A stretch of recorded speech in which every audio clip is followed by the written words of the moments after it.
காமராஜருடைய ஆட்சி காலத்துல தான் தமிழகம் கடல்ல போனது.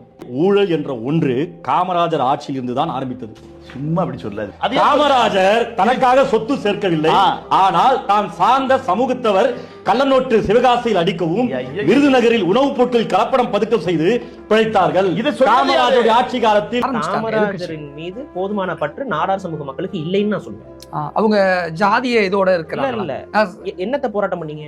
காமராஜர் அவ்வளவு தப்பா பேசினார்ல, நீங்க முக்தாருக்கு எதிரான போராட்டத்தை என்ன பண்ணீங்க? பத்தல. முக்தாரோட மீது போராட்டத்தை நீங்க முக்தார்கிட்ட பண்ணக்கூடாது, கனிமொழி அவர்கிட்ட பண்ணணும். காமராஜரை இவ்வளவு தவறா பேசிக்கிட்டு ஒரு நபர் இங்க சுத்திக்கிட்டு இருக்காரு, கனிமொழி அவர்களே நீங்கள் ஏன் எந்த விதமான கருத்தும் சொல்லலன்னு சொல்லி கனிமொழி அவரிடம் போய் கேட்கணும். ரெண்டாவது, முக்தார் எங்க இருக்கிறாரு என்னன்னு தெரிஞ்சுக்கிட்டு அங்க ஒரு முற்றுகை போராட்டம் பண்ணணும். அப்பதான் அது வந்து சரியான போராட்டம் நம்ம சொல்ல முடியுமே ஒழிய, நீங்க சும்மா அறிக்கை விடுறது, லெட்டர் பேட் அமைப்புகள்ல வந்து அறிக்கை விடுறதெல்லாம் ஒரு போராட்டம் எடுத்துக்க முடியுமா? காமராஜர் பத்தி ரொம்ப தப்பா பேசியிருக்காருல, என்ன போராட்டம் பண்ணிட்டீங்க நீங்க நாடார்கள்? உங்களுக்கு என்ன உணர்வு இருக்கு? நான் இதை தான் கேட்க முடியும். அப்படி நீங்க போராட்டம் பண்ணி ஒன்றும் நடக்கல அப்படின்னா நாடார்களை திமுக மதிக்கலைன்னு அர்த்தம்னு நம்ம எடுத்துக்க முடியுமா? இந்த கேள்வி நான் வைக்கிறேன் நாடார் சமூகத்துக்கு. ஸோ முக்தார் வந்து கைது செய்யப்படணும்னு நீங்க நம்புனீங்க அப்படின்னா அந்த அளவுக்கு போராட்டம் பண்ணுங்க. போராட்டத்தை நீங்க ஒழுங்கா பண்ணாம திமுக அரசை குறை சொல்லாதீங்க.